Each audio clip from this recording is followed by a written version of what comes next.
आज के इस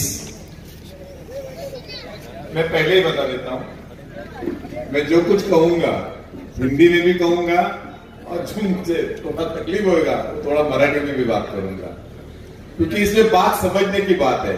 मैं आपका मेरी भावना समझ सकते हैं, मेरे दिल की बात समझ सकते हैं, तो जो मराठी बात रहेगी आप मेरे दिल से सुनो। इसके लिए अभी मैं इनके सामने जो सादिक भाई ने बहुत कुछ बात बोली है यहाँ पे, और ये भुसावल शहर का दिल कहा जाता है और इसे ऐतिहासिक शहर भी कहा जाता है, ऐतिहासिक चौक भी बोला जाता है। तो ये ऐतिहासिक चौक और ये दिलदार चौक में मैं आपका सबका स्वागत करता हूं।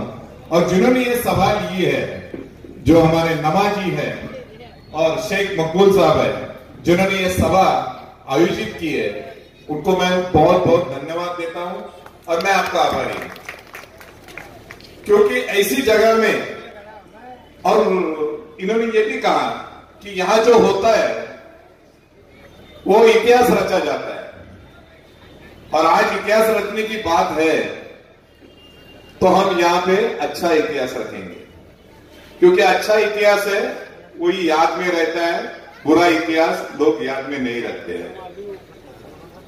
इसलिए मैं पहले इनका ही जिक्र करूंगा, सादिक भाई का, क्योंकि आपने जो आज जो बात कही है और आपको किसी ने कहा होगा कि आप कम बोलिए, तो आप कभी है ना कम मत बोलना, क्योंकि आपकी जो बात है, आपने तो बोली कि मैं मन की बात बोल रहा हूं, मगर आप मन की बात नहीं बोल रहे थे, आप दिल की बात कर रहे थे।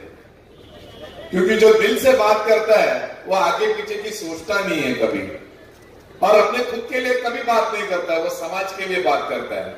और उन्होंने जो जो बात बोली है उसमें बहुत जो पॉइंट है वो दिल में रखने वाले हैं। उसने अपने मोहल्ले के लिए बात नहीं की है, उन्हें पूरे भुसावल शहर के लिए बात की है। उन्होंने बच्चों के पढ़ाई के लिए बात की है, अपने बच्चों को पढ़ाओ, उनको अच्छी शिक्षा दो, जिससे वो हिंदुस्तान के अच्छे नागरिक बने। वो खुद टेलर है, कपड़ा सिलाते हैं, मगर उन्होंने अपने बच्चों को अच्छी शिक्षा दी है। तो ये सब सोचने की बात है, जो उन्होंने कहा है बहुत दिल से कहा है। आप उसको मन की बात मत बोलो, क्योंकि मन के बात में है ना बहुत दुख है, क्योंकि 2014 से हमके बात में है ना बहुत दुख है, क्योंकि 2014 से हम लोग दिल्ली में जो सत्याग्रहण जिन्होंने किया है वो मन की बात बोल रहे हैं, और वो पब्लिक की बात कभी सुनते नहीं है, क्योंकि मन की बात में ही पहली नोटबंदी की है, जिससे सब धंधे वाले मर गए हैं। अपने देश में काला धन है और उसको मैं डिक्लेयर करूंगा, और वो भी मन से बात की थी। रात को 8:30 बजे नोटबंदी हो गई, उस दिन के बाद सभी धंधे वाले मर गए। जो वाइट धंधे वाले करते थे वो भी मर गए, जो कैश वाले करते थे वो भी मर गए। तो वो मन की बात अपने को कितनी आज भी सहन करनी पड़ रही है, आप सब जन देख रहे हैं। मन की बात में जीएसटी भी लगा दिया।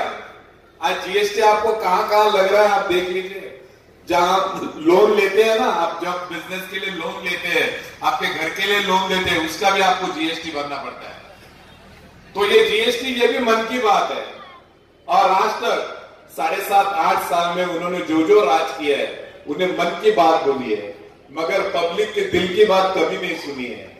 इसके लिए आज हम लोग ये मोहताज पे खड़े हैं, और एक देश अलग मोड़ पे आके खड़ा है। वो देश अलग मोड़ पे खड़ा है, देश एक संग रहेगा कि नहीं है, उसकी भी अपने को शंका आज मन में पैदा हो गई है। और इसके लिए मन की बात कभी मत करो, आप दिल की बात करो। तो आज हम खास करके साहब आपको और नमा को बहुत अच्छी तरह हम आपके आभारी है। बहुत ताकत होनी चाहिए, लोगों में प्यार होना चाहिए, और शिवसेना की भूमिका क्या है वो आपको पब्लिक में जाके समझाना पड़ेगी। आज तो अपने हजारों लोग बैठे हैं अपने सामने, मगर ये 1000, 10,000 होना चाहिए, कल 50,000 होना चाहिए, कल 1 लाख होना चाहिए। अब जिस दिन ये 1 लाख समाज आप एक साथ में रहेगा ना, आपको अपन महानगर पालिका की बात कर रहे हैं, नगर पालिका, हम विधानसभा की बात करेंगे, क्योंकि ये भी आपको जीत के लाएगा। क्योंकि मेरे दो भाइयों ने यहां भाषण किया है, वो भाषण में उन्होंने ये बोला है कि छत्रपति शिवाजी महाराज के टाइम में भी, आपको ये मालूम है कि नहीं मालूम नहीं, बहुत से जो किले थे उस टाइम किला में सब राज चलता था, और किला में बहुत से जो किलेदार रहते थे और किले का जो चाबी जिनके पास रहते थे वो बहुसंख्यक मुस्लिम लोग हुआ करते थे। या आपको किसी को मालूम है? बहुत से, मतलब बहुत से किलेदार आपका नाम सुनेंगे तो सब मुस्लिम थे, बहुतांश मुस्लिम थे। और वो कभी साहब ने ये नहीं सोचा, शिवाजी महाराज ने, कि बाबा ये मुस्लिम है तो इनको देना चाहिए।